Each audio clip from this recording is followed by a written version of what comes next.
जिंतूर नगरपालिकेला प्रशासक लागल्यापासून मनमानी कारभार सुरू असून दर 2-3 महिन्याला कर्मचाऱ्यांवर उपोषणाची पाळी येत आहे। पाणी पुरवठा विभागात काम करणारे कर्मचारी आसाराम भानुदास बोराडे मागील 4-5 दिवसांपासून नगरपालिकेसमोर उपोषणाला बसले असता नगरपालिका मुख्य अधिकारी यांनी एकदाही या उपोषण मंडपाला भेट दिली नाही। याबाबत कार्यालयीन अधीक्षक यांना विचारणा केली असता त्यांनी मला माहित नाही, मी नवीन आहे अशी उडवाउडवीची उत्तरे दिली। विशेष म्हणजे पाणी पुरवठा विभागात नगराळे कंपनीचे कंत्राटी कर्मचारी काम करत असून या कंपनीचा कोणीही सुपरवायझर नाही। कॉन्ट्रॅक्टर नांदेड येथून राम भरोसे कॉन्ट्रॅक्ट चालवत असून नगरपालिका त्या कॉन्ट्रॅक्टदाराला का कारण विचारत नाही असा प्रश्न कर्मचारी वर्गात उपस्थित होतोय। तर माजी नगरसेवक उस्मान खान पठाण यांनी उपोषणकर्ते तब्येत खालावली असल्याने नगरपालिका येथे जाब विचारला असता नगरपालिका प्रशासनाने पोलीस प्रशासनाला आमंत्रित केले असता उपोषणकर्ते आसाराम बोराडे यांना लेखी आश्वासन देऊन त्यांचे उपोषण सोडवण्यात आले। MCN न्यूज मराठीकरिता माबूद खान, परभणी। आपले जे पाणी पुरवठ्याचे शिंगारे आहेत आणि जे आपल्यापाशी मॅडम इंजिनियर आहेत त्यांनी अहवालामध्ये त्या माणसाचं नाव दिलेलं आहे। मग हा त्या माणसाचं जे नाव देत आहेत, मग हा त्यांनी जे अहवाल दिला हा खोटा आहे असं आपलं म्हणणं आहे का? त्यासाठीच आम्ही त्यांना रिक्वेस्ट केली की 15 दिवस आम्हाला तुम्ही मुदत द्या, आम्ही संबंधीचे आम्ही शहानिशा करू आणि त्यांनी योग्य ती कारवाई करू। जर असेल तर त्यांना पेमेंट मिळून जाईल। बिलकुल बरं। आता हे जे 24 जणांची जी तुम्ही म्हणता त्यांनी यादी पाठवली, त्या 24 जणांसोबत त्या तुमच्या नगराळे साहेबांची जे तुम्ही टेंडर दिले त्यांची मुलाखत झालेली आहेत का? ते जिंतूरला विजिट कधी देतात? त्यांची भेट झाली का नाही झाली मला काही माहित नाही। त्यांची म्हणजे या लोकांची नागराची भेट झाली का नाही मला माहित नाही। टेंडर भरायला काही कामानिमित्त ते जिंतूरला 1 महिन्यातून एकदा 2 महिन्यातून भेट देत असतात ना? आले असतील, पण माझी त्यांची भेट झालेली नाही आजपर्यंत। माझी आता जस्ट जॉईन झालो, माझी त्यांची भेट झाली। काम करे। हो सर,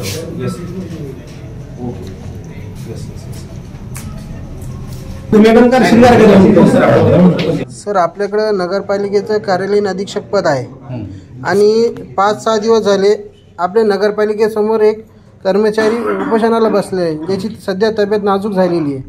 आपण कार्यालयीन अधीक्षक आहात, आपल्याकडून नगरपालिके कोणत्या कर्मचाऱ्याकडून त्या व्यक्तीची भेट देण्यात आली का 5-6 दिवसापासून? 3 वेळेस आम्ही सदर कर्मचाऱ्याला विनंती केली, पत्र दिलं आपल्या, परंतु त्या कर्मचाऱ्याने पत्र घेण्यास इन्कार केला। त्याच्यानंतर आम्ही पोलीस स्टेशनला पत्र दिलं। पोलीस स्टेशनचे कर्मचारी त्यांच्या 2-3 वेळेस त्यांच्याकडे येऊन तपासणी करून गेले। सिव्हिल हॉस्पिटलची पण डॉक्टरही येऊन गेले, त्यांनी तपासणी केली। आजही त्यांना आम्ही आत्ता जाऊन आलो त्यांच्याकडं, पण त्यांनी ते पत्र घेण्यास इन्कार केला आणि आपलं उपोषण सोडण्यासुद्धा त्यांनी नकार दिला। त्या उपोषणकर्त्याचं काय मागणी आहे? त्याची मागणी आहे की त्यांनी काम केलेलं आहे म्हणतात आणि पगाराच्या संदर्भात त्याची मागणी आहे। आम्ही तो सदर कर्मचारी नगरपालिकेचा नसून तो कंत्राटदारामार्फत तो नगरपालिकेकडे काम करतो असं त्याचं म्हणणं आहे। आम्ही सदर कंत्राटदाराला पत्र पाठवलं। नागराल इंडिया नांदेडची कंपनी आहे, त्या कंपनीला आम्ही विचारणा केली, त्याला पत्र पाठवलं, पण त्याचा आता पत्र आलं आम्हाला की तो सदर कर्मचारी आमच्याकडे काम करत नाही असं त्यांनी लिखित दिलेलं आहे। तर जे कर्मचारी इथं ज्या कंपनी तुम्ही दिलेलं टेंडर दिलेलं आहे त्याचा कोणी सुपरवायझर इथं अवेलेबल असेल, त्याला माहिती असेल ना हा कर्मचारी काम करत होता का नव्हता, त्यानं त्याचा रिपोर्ट अहवाल सादर केला असेल? नाही, कंपनीकडूनच पत्र आलेलं आहे की तो सदर कर्मचारी आमच्याकडे काम केलेलं नाही म्हणून।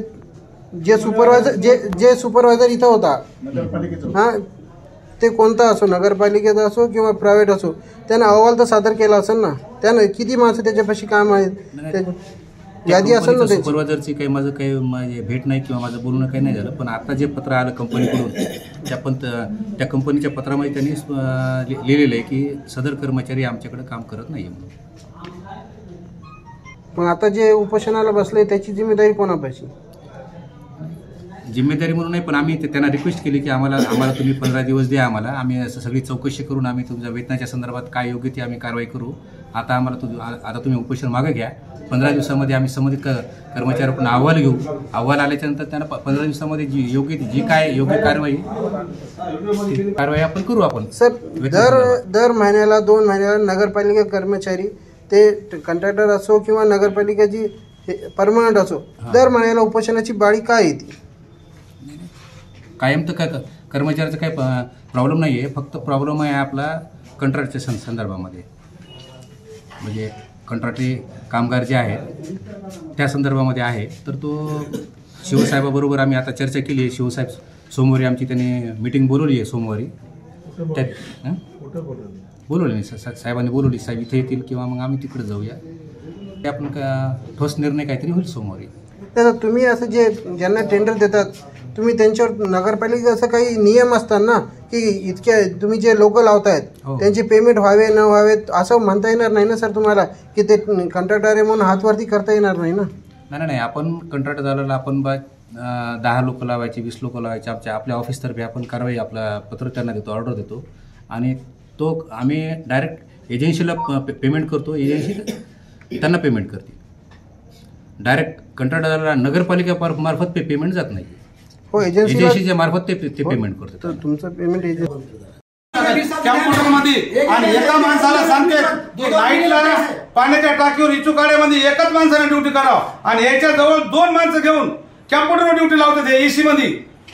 हे यायचं कर्तव्य आहे अकाउंटंटचं.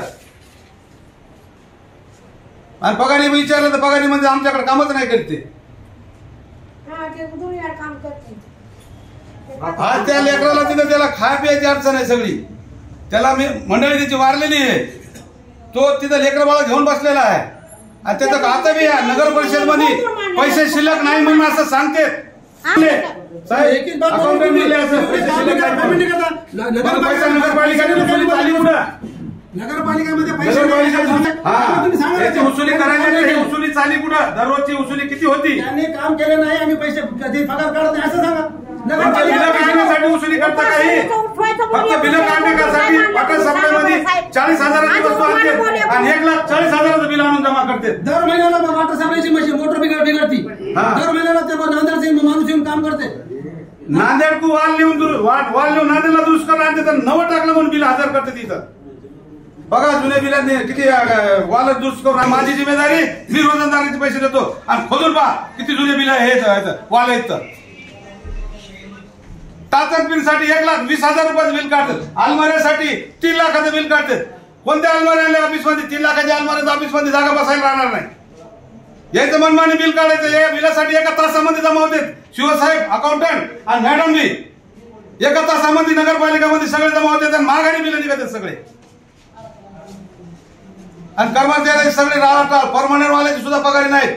आता मागच्या वेळेस एक पगार निघली परमनंट वाल्याची त्याच्या किस्त्या कटल्या त्याला किराणा दुकानावर पैसे द्यायला पैसे शिल्लक राहिले नाही. बघा यायला विचारा कर्मचाऱ्याला परमनंट वाल्याला 2 पगार एकच हप्त्याला काढले. बँकेवाल्याने किस्त्या काढल्या त्याला खायला पैसा शिल्लक राहिला नाही. मग कर्मचाऱ्यावर मार म्हणजे मरणाची वेळ येईल. मग ऑफिस करायला काय परिषद कोणी नेते नाहीत म्हणून नगरसेवक नाहीत म्हणून हे असे हे काही करले का कर्मचारी शासकीय लागल्यामुळं.